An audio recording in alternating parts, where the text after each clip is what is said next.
আজকে আমাদের টপিক হচ্ছে সেমিস্টার 3 ক্লাস 12 এর আওয়ার ক্যাজুলিনা ট্রি রিটেন বাই তরু দত্ত। তরু দত্ত হচ্ছেন ইংলিশ লিটারেচারের মানে ইন্ডিয়ান ইংলিশ লিটারেচারের একজন পপুলার রাইটার, যিনি খুব অল্প বয়স উনি বেঁচেছেন, মাত্র 21 বছর বয়স উনি মারা গেছিলেন। এবং কবিতার নাম হচ্ছে আওয়ার ক্যাজুলিনা ট্রি। ক্যাজুলিনা ট্রি মানে হচ্ছে ঝাউ গাছ। কিন্তু এই কবিতাটা এট ফার্স্ট আমাদের বুঝতে হবে, এই কবিতাটা থেকে তোমাদের 5টা নাম্বার থাকবে। এবং এই ট্রি বলতে এই কবিতাটা মনে রাখতে হবে, এই কবিতাটা লেখা হচ্ছে যাকে ডেডিকেট করে, তাদের নাম হচ্ছে এই যে তরু দত্ত, ওনার কাজন আবজু অ্যান্ড আরু, এই দুজনকে ডেডিকেট করে কিন্তু এই কবিতাটা লেখা হচ্ছে। এবং আবজু মাত্র 14 বছর বয়সে কিন্তু তার কাজন মারা যায়, মাত্র 14 বছর বয়সে। তবে this poem is a dedication to Abju and Aru, তাই তো? এবার এই পোয়েমটা কোন কালেকশনে প্রকাশ হচ্ছে? Ancient ballads and legends of Hindustan, এই পোয়েট্রি কালেকশনে কিন্তু কবিতাটা পাবলিশ হচ্ছে। এবং মনে রাখতে হবে যে কবিতাটা পাবলিশ হচ্ছে 1882 সালে। 1882 সালে লিখে রাখো, পাবলিকেশন ডেট 1882 সাল। কোন কালেকশনে? Ancient ballads and legends of Hindustan. এখান থেকেও কিন্তু এমসিকিউ আসতে পারে। এবার এই কবিতাটাকে আমরা বলবো লিরিক পোয়েম। কি পোয়েম বলবো? Lyric poem. লিরিক পোয়েম কাকে বলে? লিরিক পোয়েম হচ্ছে it is a short poem that expresses the poet's intense emotional expression. যখন কবির একটা ইমোশন প্রকাশ পায় যে কবিতার মধ্যে দিয়ে, সেটাকে আমরা কি বলবো?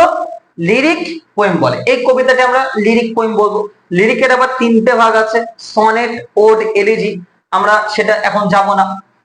এবার এই কবিতাটা মনে রাখতে হবে, কবি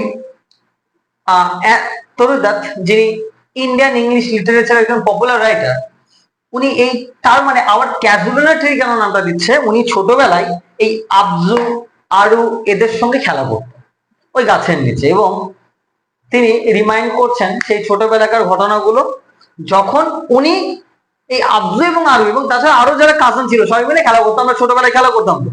সুতরাং সেই একইভাবে উনি যখন বড় হয়ে যাচ্ছেন এবং এই গাছটার কথা মনে করছেন, কারণ তার কাজিন, তার প্রিয় কাজিন আবজু কিন্তু আর বেঁচে নেই, মারা গেছে।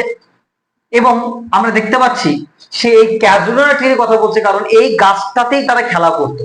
এবং এই গাছটার মধ্যে দিয়ে সে তার স্মৃতি চালনা করছে যে একটা টাইম ছিল যখন আমরা এই গাছটা নিচে খেলা করতাম। তারপর this poem is actually memory, স্মৃতি চালনা। সেই জন্য কবিতার বিষয়বস্তুটা কি? কবিতার মেমোরি। এবং অতীতকালের স্মৃতি মনে করে যদি তুমি দুঃখ পাও, সেটাকে বলে নস্টালজিয়া। সেজন্য এই কবিতার মেন বিষয়বস্তু যদি হয় সেটা মেমোরি অ্যান্ড নস্টালজিয়া। সেজন্য বললো আওয়ার ক্যাজুলিনা ট্রি। আওয়ার কেন? আওয়ার বলতে কি?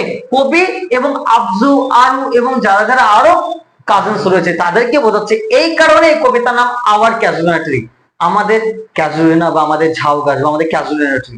তারপরে this poem is actually reflection of the poet's memory of the past.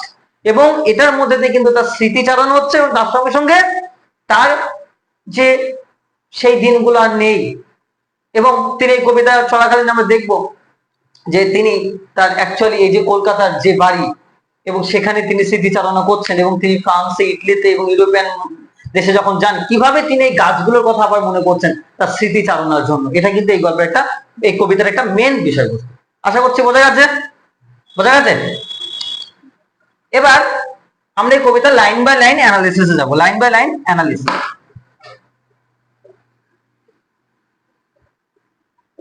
চলো টেক্সটটা বার করো। আমরা দেখতে পাচ্ছি কবিতার প্রথম লাইনটা শুরু হচ্ছে like a huge Python winding round and round. Like a huge Python. খুব ভালো করে বোঝো, পাইথন মানে কি? অজগর সাপ, তাই তো? বলছে ভালো করে বুঝতে হবে, লাইক এ হিউজ পাইথন মানে অজগর সাপের মতো। উইন্ডিং রাউন্ড অ্যান্ড রাউন্ড মানে কি? জড়িয়ে ধরে রয়েছে বা গাছটাকে জড়িয়ে রয়েছে।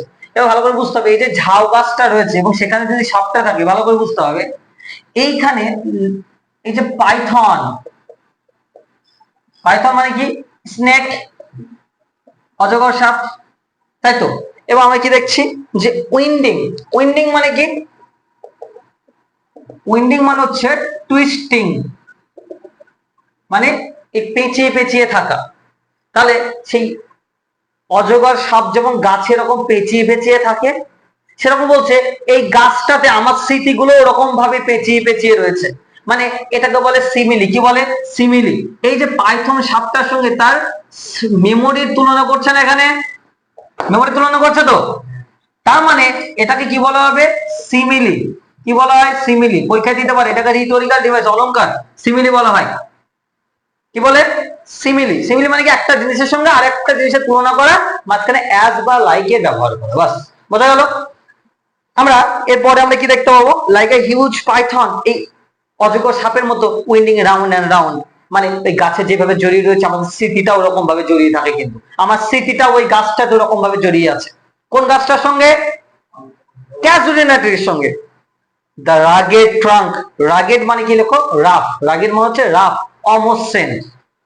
ট্রাঙ্ক মানে হচ্ছে গাছের যে শাখা প্রশাখা বা কাণ্ড। ইনডেন্টেড। ইনডেন্টেড মানে হচ্ছে যে কাটা, কাটস বা মার্ক, চিহ্ন। ইনডেন্টেড ডিপ উইথ স্কার্স, তার মানে এই গাছটাতে ডিপ উইথ স্কার্স, স্কার্স মানে কি? দাগ।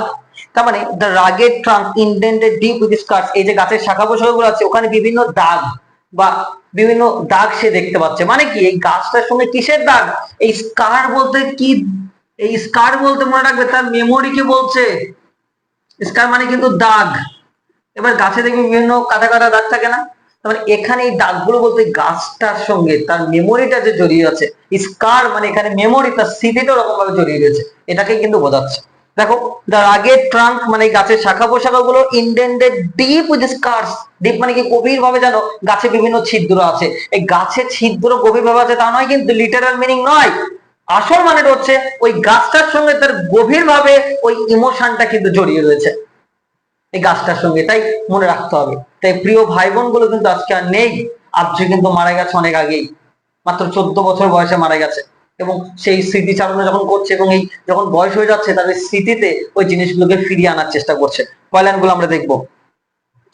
এবং আরেকটা জিনিস, এই যে গাছে বিভিন্ন দাগ আছে, তার মানে একটা জিনিস বোঝাচ্ছে না যে the tree is very old. গাছটার কিন্তু যে the tree is very old, কি পাচ্ছি আমরা? The tree is very old, গাছটা কিন্তু অনেক বয়স হয়ে গেছে, সেটা কিন্তু আমরা বুঝতে পারছি। তারপর line, up to its very summit. Up to its very summit near the stars. Up to its very summit near the stars. Stars মানে কি? তারা। সামিট মানে হচ্ছে একদম টপ। সামিট মানে কি? টপ। টপ মোস্ট পয়েন্ট মানে গাছের সব থেকে উঁচু জায়গাটা।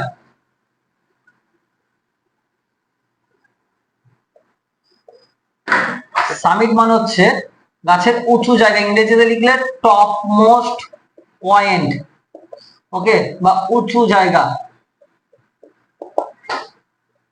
তো বলছে এই up to its very summit near the stars, গাছের শাখা পোশাক গুলো এতটাই লম্বা যেন ওই তারাদের কাছে পৌঁছে যাচ্ছে। এবার গাছের শাখা পোশাক কোনদিন লিটারেলি তারাদের কাছে পৌঁছাতে পারে তা কিন্তু না, কিন্তু তার যে ওই কাজিন মারা গেছে এবং মারা যাওয়ার পরে যে তারা হয়ে গেছে, তাই গাছের শাখা পোশাক গুলো যেন তার কাছে পৌঁছাতে পারছে।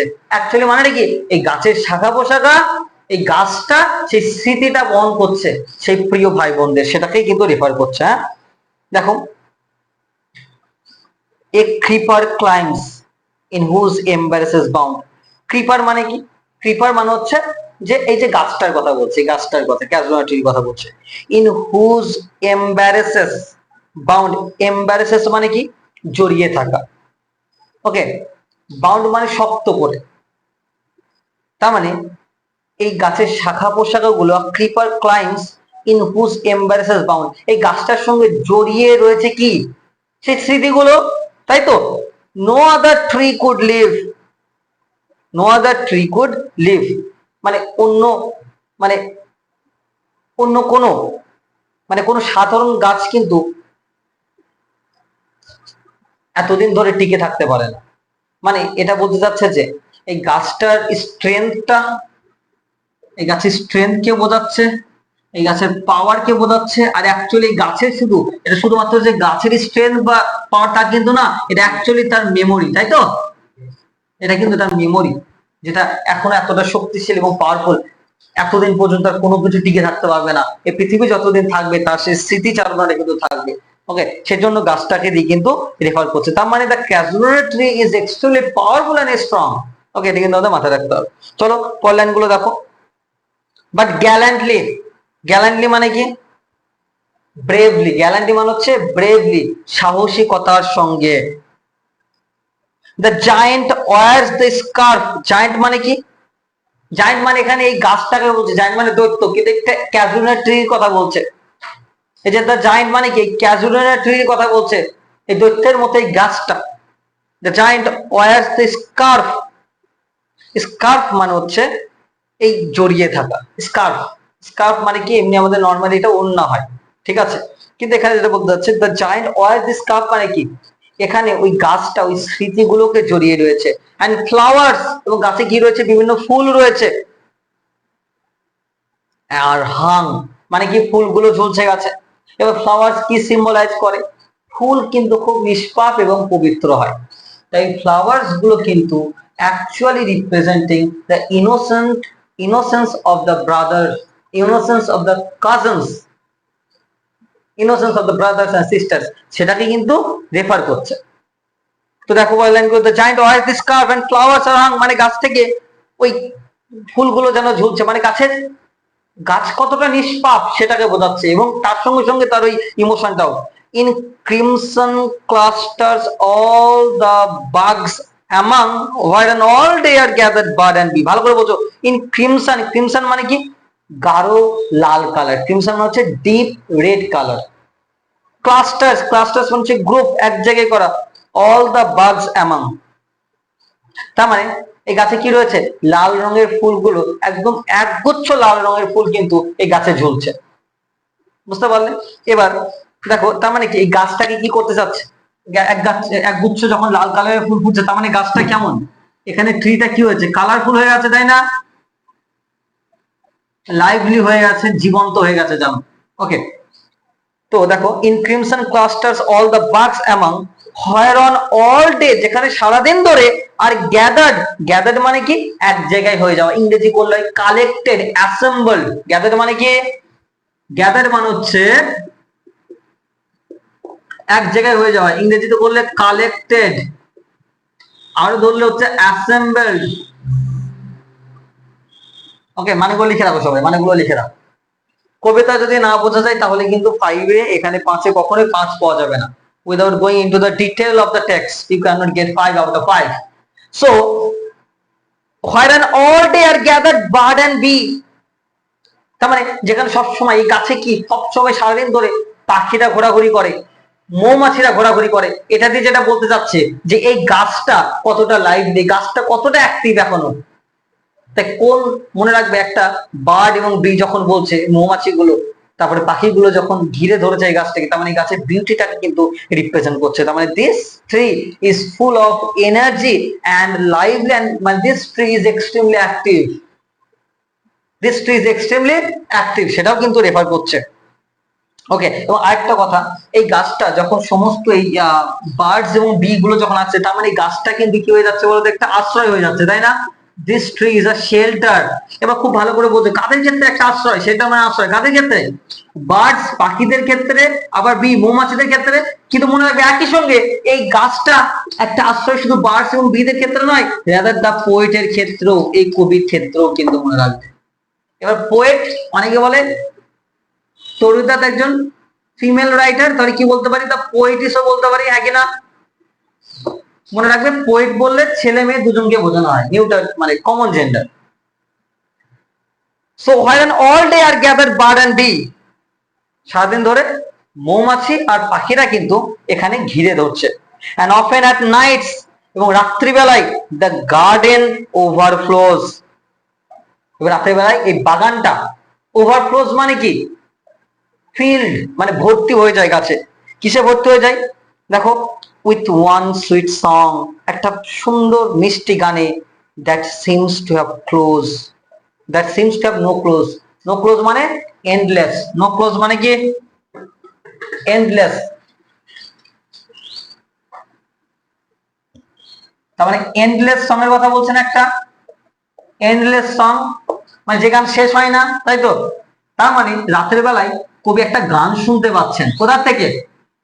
ওই বাগান থেকে, ওই ক্যালকুলেটর ট্রি থেকে। কিন্তু এই গাছটা হচ্ছে, এই গানটা হচ্ছে এন্ডলেস, মানে কি যেটা শেষ হয় না। এবার রাতের বেলা যখন বলছে না, তার মানে কি রাত তো একটা ম্যাজিক্যাল হয়ে গেল না? তার মানে একটা জাদুময়ী যেন রাত হয়ে যাচ্ছে, ম্যাজিক্যাল নাইট, ম্যাজিক্যাল নাইট হয়ে যাচ্ছে। মনে রাখবে, ইংরেজি কি লেখো, এগুলো লিখে রাখো, ম্যাজিক্যাল নাইট। ইংরেজি কি ইংরেজির মতো করে পড়তে হবে, সাথে বাংলা মানেগুলো লিখে রাখবে, তবে ইংরেজি টার্মস গুলো জানতে পারবে এবং পরীক্ষায় ফুল মার্কস পাওয়া যাবে তবে। ঠিক আছে, আগে জিনিসটা শেখো, তাহলে তবেই ফুল মার্কস হবে। এই লেখো, লিখো, দেখো। So with one sweet song that seems to have no close, দেখলাম যে যে গানটা কখনো শেষ হয় না। সাং, সাং মানে কি গাওয়া, সাং মানে কি গাওয়া, মনে রাখবে। সিং মানে গান করা, সিং এর পাস্ট ফর্ম হচ্ছে স্যাং, এর পাস্ট পার্টিসিপল হচ্ছে সাং, সিং স্যাং সাং। তাহলে সাং মানে কি অন্য কেউ গাইছে, প্যাসিভ ভয়েস, তাই না? সাং গাইছে।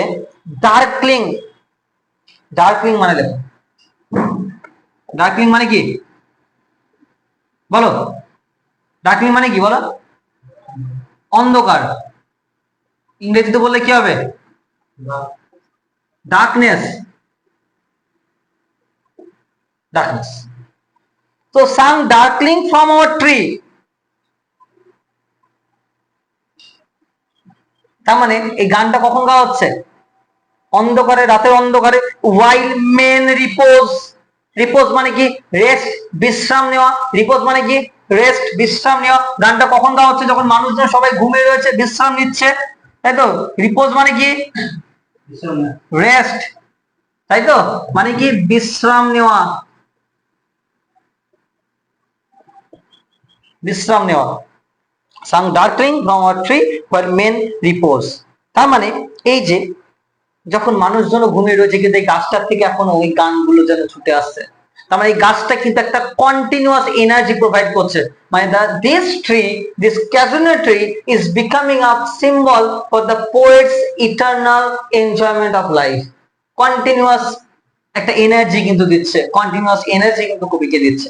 ওকে, সেই জন্য এই গাছটাকে নিয়ে এত কিছু লেখা, কারণ এই গাছটাতে উনি স্মৃতি চালনা করছেন এবং এই গাছটার বিউটিটা বলছেন। এবার কি বলবে যে ছোটবেলায় ওরা এই গাছটার নিচে তার যে সময়টা কাটাতো, এটাকে রেফার, বোঝা গেল?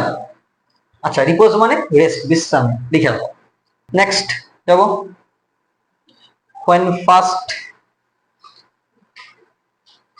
when first my casement is wide open thrown, casement মানে লিখে রাখো, casement মানে কি বলো? জানালা। ইংরেজি বললে কি হয় জানালা? উইন্ডো। কেসমেন্ট মানে কি জানালা বা উইন্ডো, তাই তো? when first my casement is wide open, আচ্ছা গ্রামারের একটা জিনিস শিখিয়ে দিই। কেসমেন্ট মানে জানালা না? দেখো মাই কেসমেন্ট বলেছে তো, হ্যাঁ? কেসমেন্ট কি জানালা, চোখে দেখা যায়, তার মানে এটা নাউন তো। মাইটা কি বলতো? মাই মানে অনেকে মনে করে প্রোনাউন, কিন্তু না, সব জায়গায় থাকলে সেটা প্রোনাউন হবে না। নাউনের আগে থাকলে সেটা কি হয়ে যায় জানো? অ্যাডজেক্টিভ হয়ে যায়। কি হয়ে যায়? অ্যাডজেক্টিভ। আমার নাউন, নাউনকে ডেসক্রাইব করে কে? নাউনকে যে ডেসক্রাইব করে তার নাম হচ্ছে অ্যাডজেক্টিভ। অ্যাডজেক্টিভ কাকে বলে? নাউনকে যে ব্যাখ্যা করে, নাউন সম্পর্কে যে কথা বলে, সেই হচ্ছে অ্যাডজেক্টিভ। এবার ভালো করে বোঝো, জানলাটা কার? আমার জানালা। এই নাউন কাকে বলে? চোখে যা দেখা যায়, এক কথা সহজভাবে বলুন। এবার এই নাউনকে রেফার করছে মাই। এবার নাউনের আগে কোনোদিনই প্রপার প্রোনাউন থাকবে না, কেন? প্রোনাউন মানে কি নাউনের পরিবর্তে যেটা বলে সেটাকে প্রোনাউন বলা হয়, তাই তো? এবার পরপর দুটো নাউন তাহলে কি করে থাকবে? থাকবে না। নাউনের আগে থাকলে সেটা কি বলে? অ্যাডজেক্টিভ বলে। কি বলে? অ্যাডজেক্টিভ। মনে রাখবে, এটা বলে অ্যাডজেক্টিভ। মাই কেসমেন্ট, আমার জানালা, অধিকার বোঝাচ্ছে তো, জানালাটা আমার, বলে এটাকে পজিটিভ অ্যাডজেক্টিভ। কি বলে? P O double S E double S, ওইটা লিখে দিচ্ছে, P O double S E double S I V E, positive adjective বলে এটাকে। বোঝা গেল? তাহলে নাউনের আগে থাকলে সেটা কি বলে? পজিটিভ অ্যাডজেক্টিভ বলে। সাপোজ আমি বলছি, বলে দিচ্ছি, আমি বললাম দিস ইজ মাই পেন, এই পেনটা আমার। আর যদি বলি দিস পেন ইজ মাইন, ভালো করে বোঝো, এই যে এখানে পেনটা কি নাউন, তো নাউনের আগে বসেছে মানে কি হবে, তাহলে অ্যাডজেক্টিভ হবে না। কিন্তু এখানে দেখো দিস পেন ইজ মাইন, এটা নাউনের আগে বসেছে, এটা তো নাউন, এটা নাউনের পরে বসেছে, অবভিয়াসলি এখানে মাইনটা আমাদের কি হবে, এখানে আমাদের প্রোনাউন হয়ে যাবে, কি হবে, প্রোনাউন হয়ে গেল। এখানে মাইনটা প্রোনাউন, কিন্তু বুঝতে পারলে, this is my book, okay, this is her book, তাহলে কি হার গুলো ওগুলো অ্যাডজেক্টিভ, ওগুলো অ্যাডজেক্টিভ, এগুলো বেসিক জিনিসগুলো কিন্তু শিখে রাখতে হবে। সো দেখো কবিতা লাইনে যাব, when my first casement is wide open thrown, casement মানে জানালা, কবি যখন জানালাটা খুলছেন সকালবেলাতে, তো বলছে when my first casement is wide open, দেখো thrown মানে এই যে ওয়াইড ওপেন মানে কি, পুরোপুরি খোলা, পুরোপুরি খোলা জানালাটা, ওকে, পুরোপুরি খোলা, তার মানে দিনটা শুরু হচ্ছে, তার মানে this is the beginning of the day, দিনটা শুরু হচ্ছে। এট ডন, এট ডন মানে কি, এট ডন মানে কি ভোরবেলা, মানে কি আর্লি মর্নিং, তাই তো, এট ডন মানে ভোরবেলা, মনে রাখবে, এট ডন, ইন দা মর্নিং, ঠিক আছে, তারপরে এট নাইট, ইন ইভিনিং, ঠিক আছে, এট নুন, এগুলো সব লিখে রাখো, বেসিক প্রিপোজিশন কোনগুলো কোথায় বসে।